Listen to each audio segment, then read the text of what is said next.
I didn't know my marriage would fracture at exactly 7:47 p.m., but that was the moment everything I believed in quietly collapsed. The front door opened and my husband Jack walked in like he was late for a nightclub. Not 5 years married to a woman who had spent the entire day preparing a candlelit anniversary dinner. His black jacket was tailored, sharp, unfamiliar. His hair was styled with the kind of intention that takes time.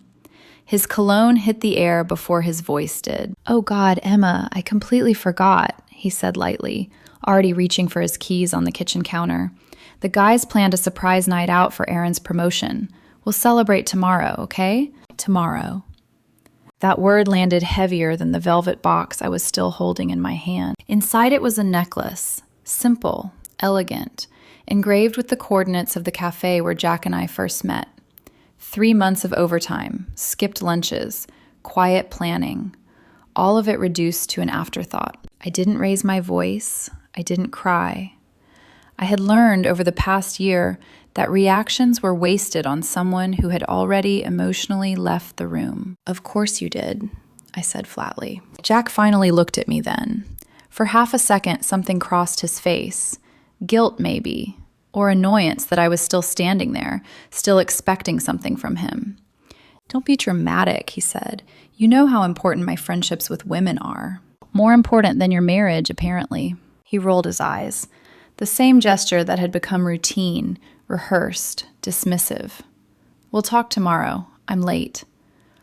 I followed him to the door, the soft click of his dress shoes echoing against the hardwood floors I had polished that afternoon. Candles burned behind me. Wine breathed untouched. The dinner I cooked for 2 sat untouched and cooling. "Wait," I said. He stopped, hand on the doorknob, already halfway gone. "If you want your anniversary gift," I added quietly, "you can have it now." I held out the box. He took it with the enthusiasm of someone accepting a receipt. "Thanks, Emma. I'll look at it later." Then the door closed. And just like that, I was alone, standing in a house filled with evidence of love I had poured into someone who no longer noticed. I didn't know it yet, but that moment wasn't just the beginning of the end. It was the first crack in a dam that had been holding back the truth for years. Before everything broke, I used to believe our story was ordinary, in the best way. My name is Emma Delaney. I was 34 years old, working as an administrative coordinator at a regional insurance firm, the kind of job that keeps the lights on and rewards reliability more than ambition. I wasn't flashy. I wasn't chasing titles.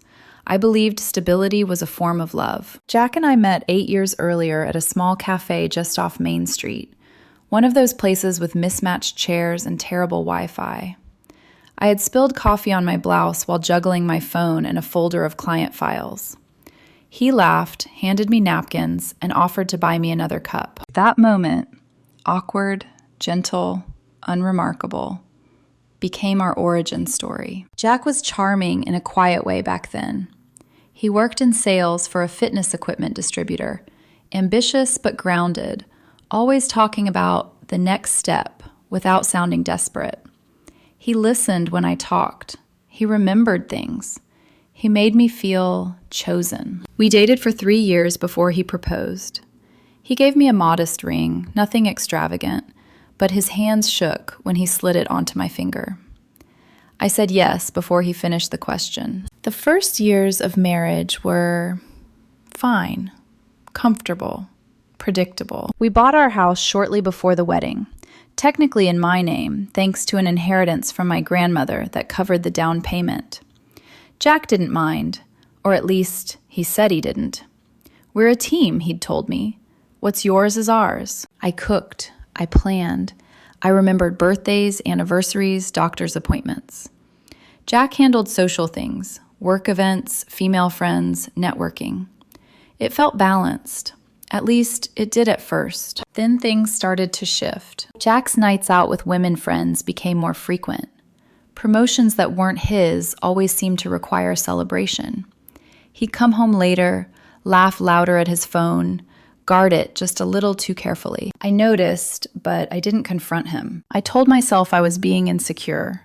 that marriages settle into routines, that love matures into something quieter. His family never liked me much. His mother thought I was too serious.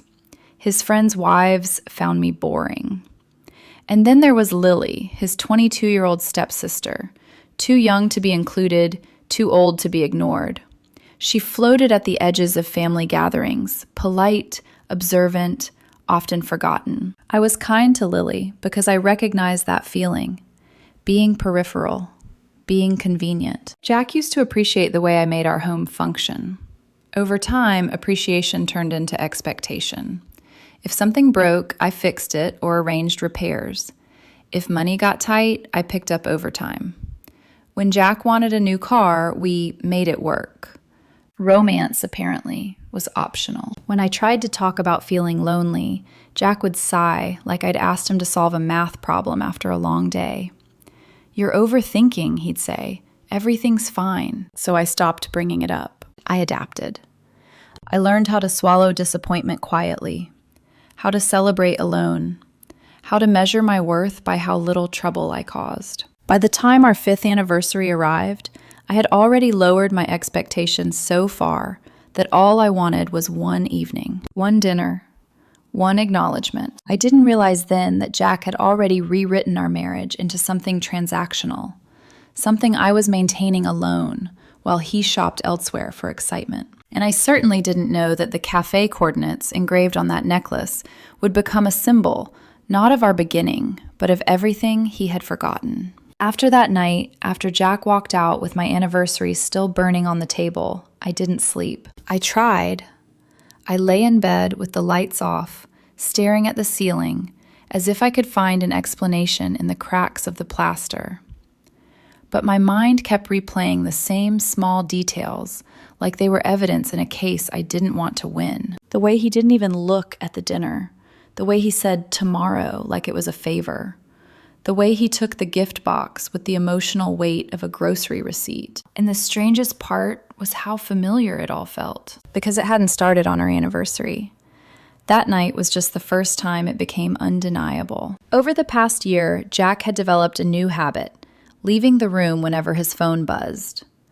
If I walked into the kitchen while he was texting, he'd tilt the screen down slightly, just enough to make my stomach tighten.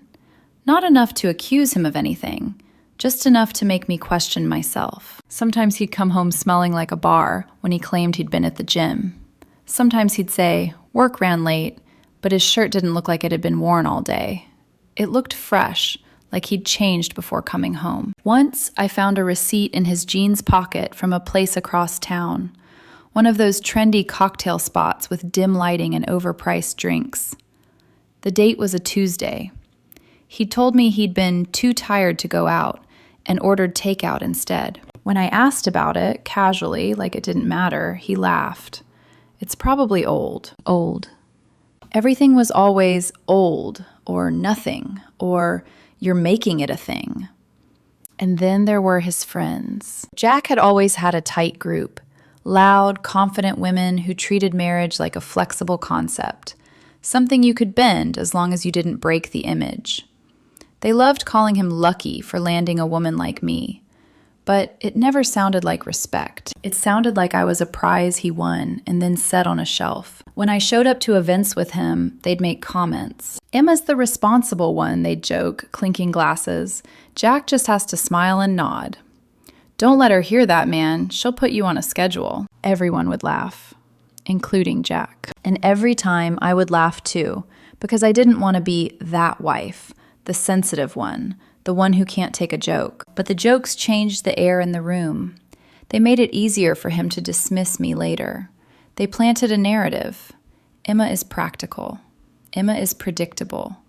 Emma is background. Even Jack's family added pressure in quiet ways. His mother would call and ask what I was doing to keep things exciting.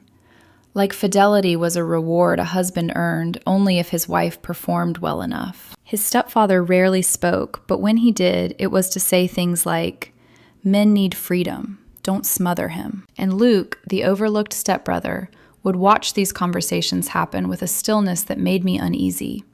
He didn't join in. He didn't defend Jack either. He just absorbed. He was the kind of person who learned early that speaking up only got you punished. So he observed instead. I remember one family dinner a few months before our anniversary. Jack had been on his phone the entire meal, smiling at the screen like it was telling him a secret. I asked gently, "Everything okay?" He didn't even look up. "Yep." His mother shot me a look, the kind that said, "Stop policing him." And Luke, sitting across from me, met my eyes for half a second. His expression wasn't pity, it was recognition. Like he understood exactly what it felt like to sit in a room full of people and still feel invisible. That was the pattern of my marriage by then. Not explosive fights, not screaming matches, just a slow erosion. 1,000 tiny dismissals that made me doubt my own instincts. So when Jack walked out on our anniversary, it wasn't just one night that hurt. It was what the night confirmed that I had been alone in this long before he left through the front door. The knock on the door came just as I was scraping untouched food into the trash. I froze, plate in hand, my heart jumping for a reason I couldn't immediately name. For half a second, I thought it might be Jack. Thought maybe guilt had caught up with him. Maybe he'd forgotten something. Maybe he'd realized what he'd just walked out on. But when I opened the door, it wasn't my husband standing there. It was Luke. He stood on the porch, holding a small red toolbox against his hip, his brown hair pulled back loosely, his expression uncertain, like he was already bracing himself to be told he'd made a mistake. "Hey," he said softly, "you texted me about helping with the basement shelf. Said you needed an extra pair of hands tonight." It took me a second to remember. 3 days earlier, back when I still believed Jack might want to spend our anniversary at home, I had asked Luke if he could help us move some storage shelves before dinner. I'd imagined everything neatly finished by 6, candles lit by 7, laughter instead of silence. "Oh God," I said, setting the plate down. "Luke, I'm so sorry. I completely forgot." His shoulders dropped just a little. "It's okay. I can come back another time." Jack went out with friends, I added, because it felt dishonest not to explain. On our anniversary. That was when I saw it. Something flicker across his face. Not shock, not judgment, understanding. He nodded slowly. "Yeah, he does that." The words weren't cruel. They were factual. "Look," he said, shifting the toolbox. "I really don't want to intrude. I'll just—" "No," I interrupted, surprising both of us. The word came out sharper than I intended. "I mean, no, don't go. I made too much food. It's just going to waste." He hesitated. "Are you sure?" I stepped aside, opening the door wider. "You're not intruding on anything." And that was the truth, even if it stung to say it out loud. Inside, the house felt different with another person in it, less hollow.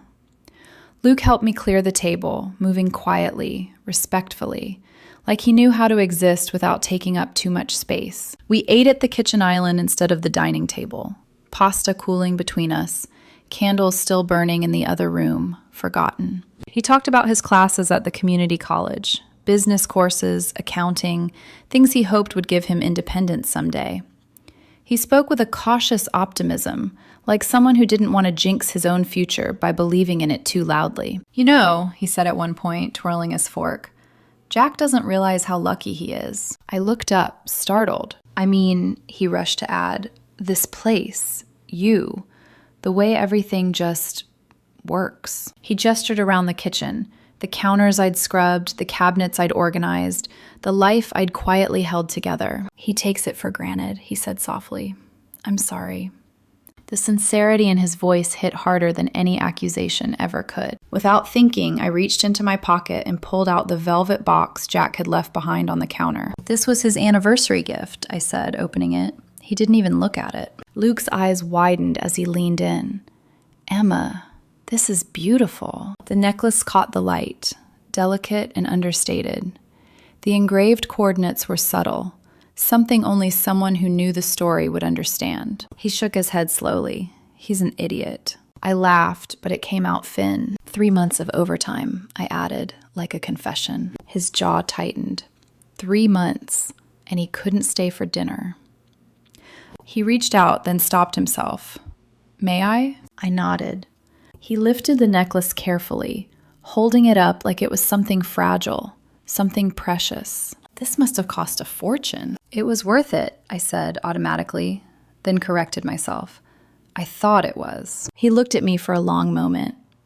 You deserve someone who notices things like this. The words sat between us, heavy. On impulse, maybe exhaustion, maybe defiance, I said, try it on. His eyes widened.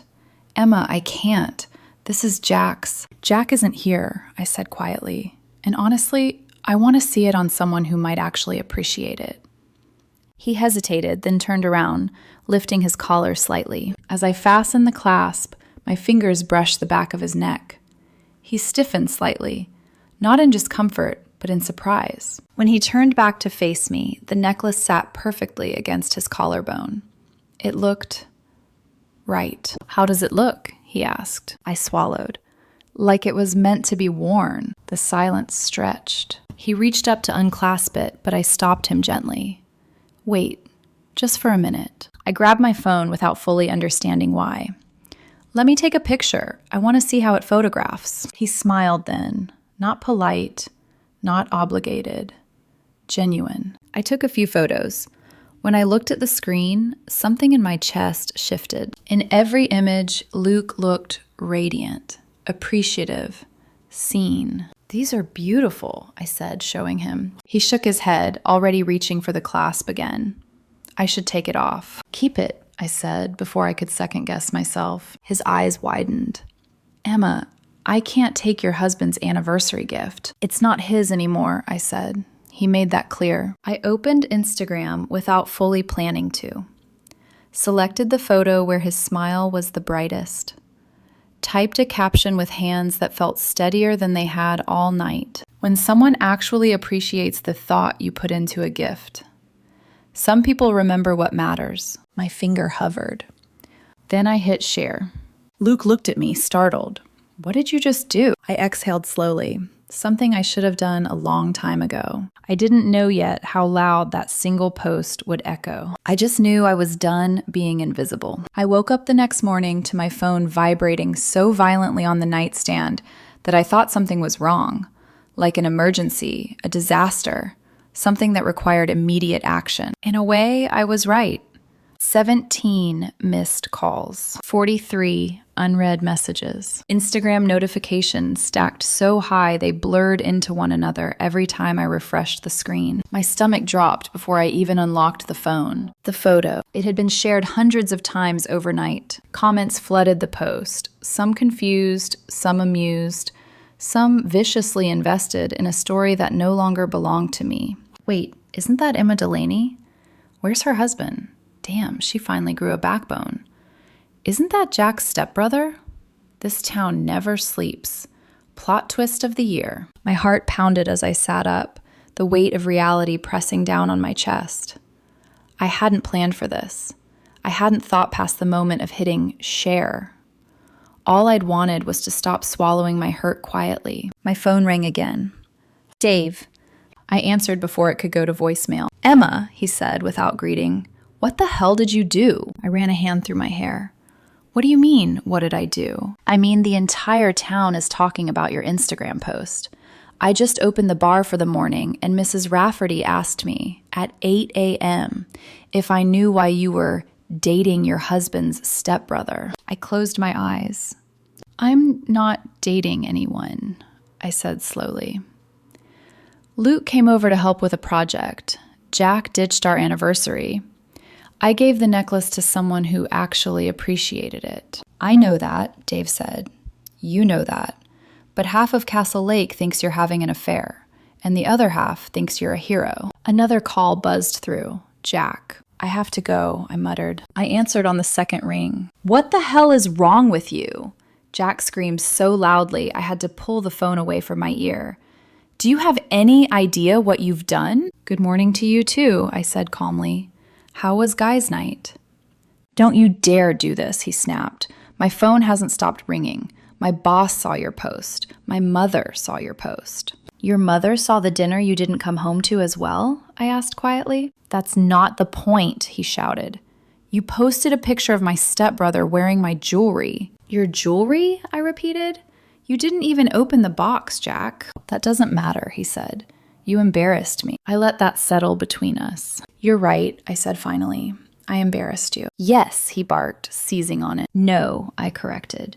You embarrassed yourself when you walked out on our anniversary. I didn't make you do that. There was noise in the background, voices, laughter. He wasn't at work. He wasn't home. Just delete the post, he said, his tone shifting, forced calm sliding into place. Tell people it was a misunderstanding. Say Luke was helping you surprise me. No. The word felt solid in my mouth. What do you mean, no? I mean, I'm not deleting it, I said, and I'm not lying for you anymore. Emma, if you don't take that down right now, I hung up. My phone immediately started ringing again, but I turned it off. For the first time in months, the silence felt intentional. I got dressed and grabbed my keys. I needed air, coffee, perspective. The walk to Dave's bar was only 10 minutes, the October air sharp and clean against my skin. Castle Lake was waking up, the lake smooth as glass, leaves crunching underfoot, the quiet hum of a town that thrived on shared stories. Today, I was one of them. The bar was busier than usual for a weekday morning. Conversations dipped when I walked in, then resumed in urgent whispers. Dave looked up from behind the counter, coffee already pouring. Well, he said loudly, if it isn't Castle Lake's most talked about woman.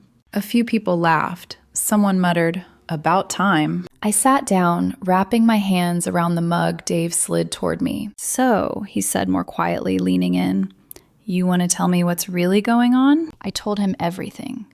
The anniversary, Jack leaving, Luke, the necklace, the post. Dave listened without interrupting, his expression darkening as I spoke. When I finished, he asked, any regrets? I thought about it. No, I said, none. He smiled grimly.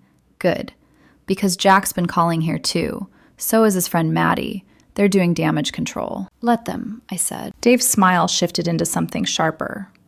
I was hoping you'd say that, because I might have something you need to see. He pulled out his phone. And in that moment, I didn't know it yet, but whatever was on his screen was about to turn suspicion into certainty. Dave turned his phone toward me without ceremony. What you're about to read, he said, lowering his voice, is the reason Jack and his friends are panicking. On the screen was a screenshot of a group message thread. The names at the top made my chest tighten immediately. Jack, Maddie, Aaron. My fingers wrapped around my coffee mug, suddenly cold. Maddie was drunk last night, Dave continued, really drunk. She was showing people her phone, laughing like it was all some inside joke. I managed to grab this before she realized what she was doing. I stared at the messages. Jack, Emma's being such a pain about tonight, acting all hurt and dramatic. Aaron, just tell her you're with the guys. She's too much of a pushover to check. Maddie, seriously, how does she not know by now? You two aren't exactly subtle. Jack, she's clueless, always has been. Perfect wife material. Makes good money, does whatever I want, never asks questions. Aaron, when's she leaving for that conference again? Jack, next week.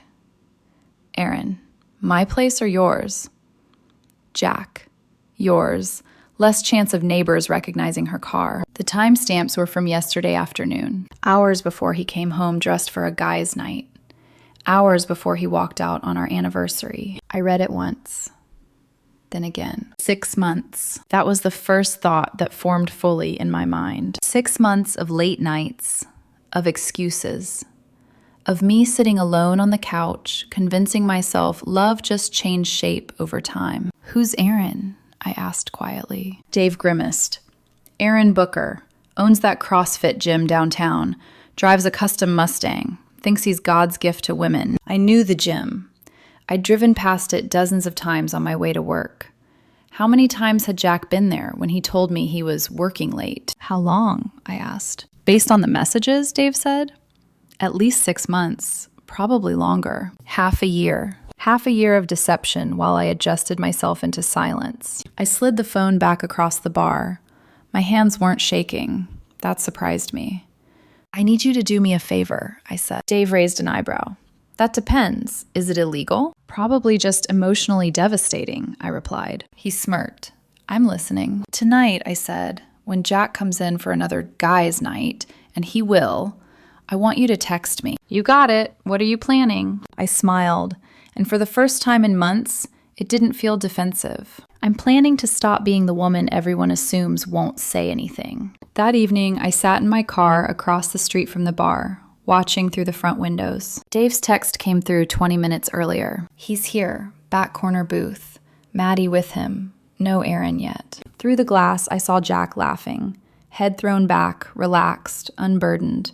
He looked nothing like the overworked husband he'd played at home. Another text buzzed. Mustang just pulled up. I watched Aaron step out of the car. Tall, athletic, confident in the way only people who've never faced consequences can be.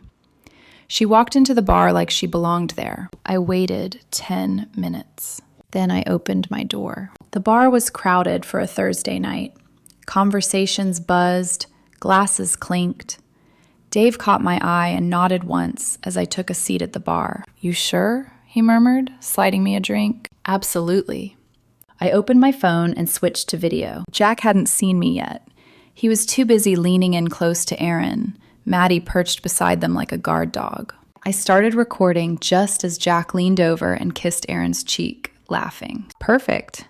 I stopped recording and stood. Hey, I said brightly, walking toward them. Fancy seeing you here. Jack froze.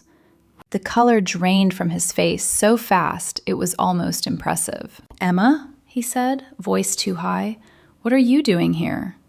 Having a drink, I replied. You remember Dave, right? Aaron looked irritated, but not worried. She stood and offered her hand. Aaron, she said smugly, nice to finally meet you. Finally. I shook her hand, firm, controlled. Oh, I've heard plenty, I said sweetly. The gym, the workouts. Jack looked like he might be sick. We were just leaving, he said quickly. Really? I asked, glancing around. Looks like it's just getting started. I pulled out my phone and showed them the video. Maddie went pale. Aaron's smile vanished. What the hell do you think you're doing? Aaron snapped. Documenting, I said calmly. I've been told I'm clueless. Figured I'd start paying attention. The bar had gone quiet. People were watching now. Phones were coming out. Emma, please, Jack whispered. Can we talk at home? Why? I asked. You never talk at home. Aaron stood, trying to loom. You should leave. I laughed softly. Oh, I will. But not before everyone understands what kind of nights my husband's been having. Don't, Jack pleaded. 6 months, I said, my voice steady. 6 months of lying, of cheating, of pretending I was the problem. The murmurs grew louder. Aaron grabbed my arm. I looked down at her hand. Let go. Or what? Or this video goes everywhere, I said, just like the necklace photo. She released me. Then she shoved me. I stumbled, but I didn't fall, and something inside me snapped clean in half. The punch came from instinct. Fast, clean. Aaron hit the floor. Blood on her lip. The bar erupted. Dave was there in seconds, pulling me back. Time to go. Outside, my heart was racing, but my mind was clear. What now? Dave asked. I looked back through the window, watching Jack kneel beside Aaron, panic written across his face. That night, after the adrenaline drained out of my veins, everything went quiet in the most dangerous way. Not peaceful. Hollow. I sat alone in my car in the driveway for a long time before going inside. The engine ticking as it cooled, my hands resting uselessly in my lap. My knuckles throbbed faintly. My jaw ached from how tightly I'd held it together. The house was dark. I hadn't turned on a single light before I left for the bar, and now the silence inside felt heavier than any argument Jack and I had ever had. No television noise, no footsteps, no phone buzzing in the other room. Just me. I locked the door behind me and leaned against it, finally letting my shoulders sag. The events of the evening replayed in fragments, Jack's face draining of color, Aaron's smugness cracking, the sound of bodies shifting when people realized they were witnessing something irreversible. I should have felt victorious. Instead, I felt tired in my bones. I walked through the house slowly, as if seeing it for the first time. The couch where I'd sat alone so many nights. The kitchen where I'd cooked meals that went cold. The dining table, still set from our anniversary, plates stacked neatly in the sink, like evidence of my optimism. In the bedroom, Jack's side of the closet gaped open. Shirts hung untouched. Shoes lined up just the way I'd arranged them last weekend while he was at the gym. I sat on the edge of the bed and pressed my palms into my eyes. This was the lowest point. Not the public confrontation, not the humiliation. This moment. The moment when there was no audience, no anger left to prop me up. Just the realization that the life I had fought to maintain had been rotting quietly behind my back. I thought about all the times I'd blamed myself for being too serious, for not being exciting enough, for wanting consistency instead of chaos. Jack's voice echoed in my head, something he'd said once during a fight months ago. "You just don't make me feel alive anymore." At the time, I'd apologized. Now, sitting alone in the dark, that memory hurt differently. I hadn't failed him. I had abandoned myself. My phone buzzed on the nightstand. A message from an unknown number. "You think this is over? You have no idea who you messed with." I stared at the screen for a long moment, my chest tightening. Aaron, or one of Jack's friends. It didn't matter. For 5 years, I had lived afraid of conflict, afraid of being seen as difficult, dramatic, ungrateful, afraid of standing my ground because I believed love required endless compromise. And where had that gotten me? Cheated on, mocked, replaced. I typed back slowly. "Yes, it is." Then I blocked the number. The finality of that small action surprised me. No shaking, no second guessing, just done. I stood up and went to the front door, checked the lock, then checked it again. For the first time, the house felt like it belonged to me, not something I was maintaining for someone else's comfort. Still, the grief came in waves. I cried then. Not dramatic, sobbing cries, quiet ones. The kind that slide down your face while you stare at nothing and let go of the future you thought you were building. I mourned the version of myself who had believed loyalty was enough. I mourned the years I wouldn't get back. I mourned the woman in our wedding photo, the one who thought love was something you earned by being easy to live with. By the time the tears stopped, the sky outside had begun to lighten. I hadn't slept, but I felt something new under the exhaustion. Resolve. I wasn't going to beg. I wasn't going to explain myself again. And I wasn't going to pretend this was salvageable just to avoid being alone. When the sun rose fully, I made a list. Hardware store. Bank. Lawyer. Not revenge. Protection. Because the darkest moment of my life had taught me one thing with brutal clarity. If I didn't choose myself now, no one ever would. Mourning didn't bring relief. It brought clarity. I moved through the day with a calm that felt almost unnatural, like my body had finally accepted what my mind had been avoiding for months. I went to the hardware store first. New locks, extra deadbolts. The clerk asked if I was renovating. "In a way," I said. From there, I went to the bank. I sat in a glass office with a woman who spoke gently and efficiently, walking me through accounts I hadn't really examined in years because I trusted my husband. I changed passwords. I separated access. I asked questions I should have asked a long time ago. Then I went to a lawyer. Sitting across from her, I didn't dramatize anything. I didn't cry. I told the story plainly. 6 months of infidelity, proof in messages, the house in my name, the public confrontation. She nodded slowly. "You're doing the right thing by acting now." For the first time, someone said it without hesitation. By the time I got home, my arms were sore from lifting boxes and my head buzzed with information. But my resolve hadn't wavered. Jack's car was already in the driveway. He was sitting on the front steps when I pulled in, his shoulders slumped, his confidence stripped down to something almost unrecognizable. He looked small. "The key doesn't work," he said when I got out of the car. "Emma, we need to talk."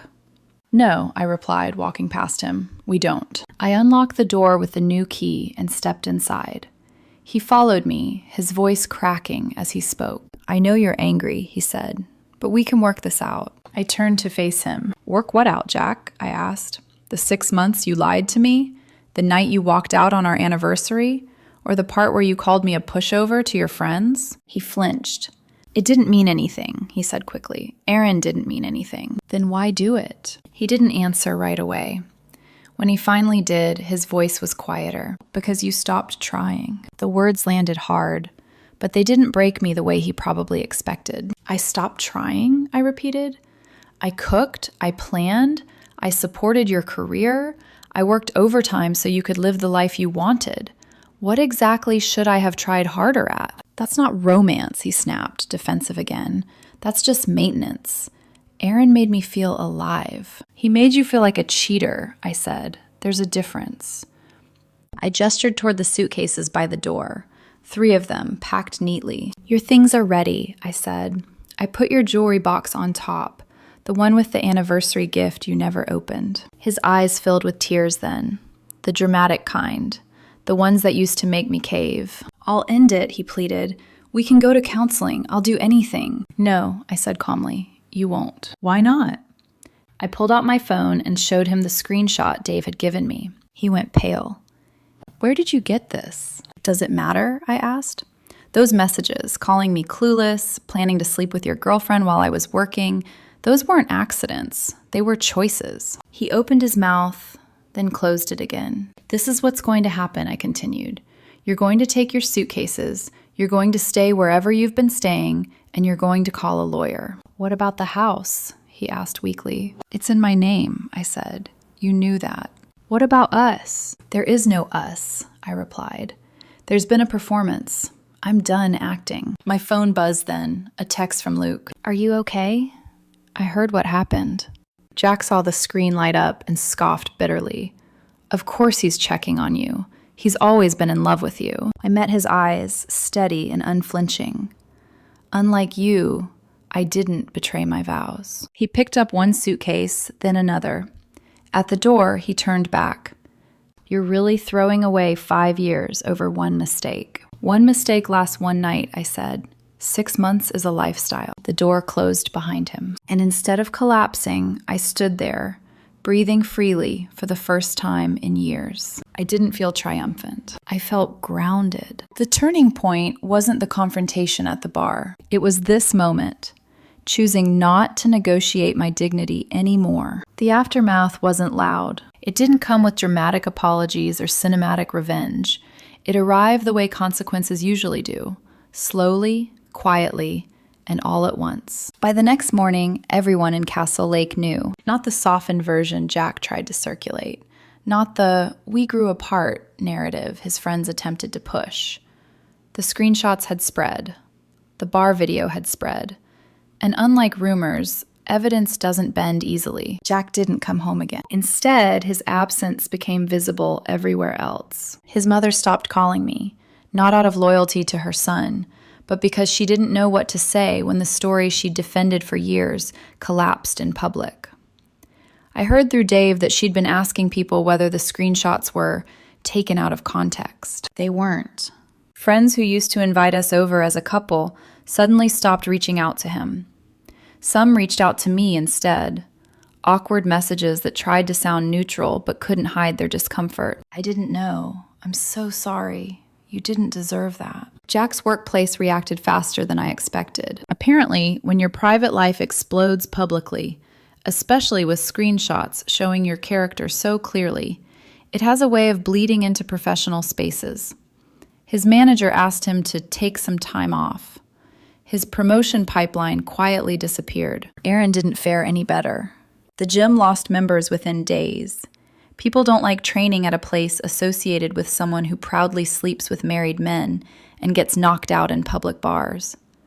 Within weeks, the place was temporarily closed, then permanently. Jack tried to text me once, just once. Can we talk? I didn't reply. I didn't block him either. Silence, I learned, was its own kind of boundary. At home, the quiet changed. It stopped feeling heavy and started feeling intentional. I rearranged furniture, not dramatically, just enough to make the space feel like it belonged to me again.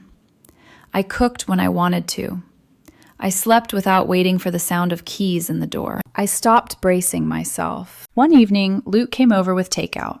No toolbox this time, Just food and cautious concern. I didn't want to intrude, he said. You're not, I replied, and I meant it. We ate on the couch, talking about mundane things, his classes, my work, the way the leaves had started changing earlier than usual this year. At one point, he hesitated. People are talking. I know. About you. About Jack. I know, I said again, calmer this time. He studied me. You seem okay. I considered that. I am. And I was. Not because everything was resolved, but because nothing was pretending anymore. A week later, I changed the locks again, just to be sure. Another week, I filed the paperwork. Jack didn't fight it. He couldn't. Not with the evidence, not with the house being mine, not with his reputation already in freefall. By the time the legal process moved forward, the town had already rendered its verdict. Not because I demanded sympathy, but because the truth has weight, and once you drop it, it doesn't float back up to save the person who let go of it. I didn't celebrate Jack's downfall. I simply stepped aside and let it happen. 6 months later, my divorce was finalized on a Tuesday afternoon that felt almost ordinary. No courtroom drama, no last-minute pleas. Just signatures, quiet professionalism, and the clean finality of a chapter closing exactly when it should have. Jack had moved out of town not long after. Castle Lake had become too small for the version of himself he'd tried to protect. Erin disappeared too. Her gym shuttered, her reputation following her faster than her Mustang ever could. Some people leave town chasing opportunity. Others leave because the truth arrives first. As for me, my life didn't become spectacular overnight. It became honest. The house stayed clean, not because I was maintaining peace, but because I wasn't cleaning up after chaos anymore. I slept through the night. I laughed without checking myself. I stopped rehearsing conversations in my head that were never going to happen. I joined a different gym across town. Not to prove anything, not to compete with ghosts, but because I had energy again, motivation, a body that felt like mine instead of something constantly braced for disappointment. Luke and I took things slowly. Pain has a way of teaching patience. We didn't rush labels or expectations. We talked. We walked. We sat in comfortable silence and let trust build the way it's supposed to, without secrecy, without urgency, without fear. One evening, standing by the lake as the sun dipped low, he asked me, "Do you ever regret it? Posting the photo? Letting everything explode?" I thought about it. About the woman I used to be. The one who swallowed hurt to keep the peace. The one who thought loyalty meant endurance. The one who believed being chosen required being easy to ignore. "No," I said. "I regret not listening to myself sooner." He smiled then. Not triumphantly, just warmly. Here's what I learned. Love doesn't ask you to disappear to survive. Commitment doesn't require silence. And strength doesn't always look like fighting. It often looks like walking away without begging. Sometimes the most powerful thing a woman can do isn't proving her worth to the person who underestimated her. It's choosing herself and letting the truth do the rest. I didn't win. I didn't get revenge. I got my life back, and that was more than enough.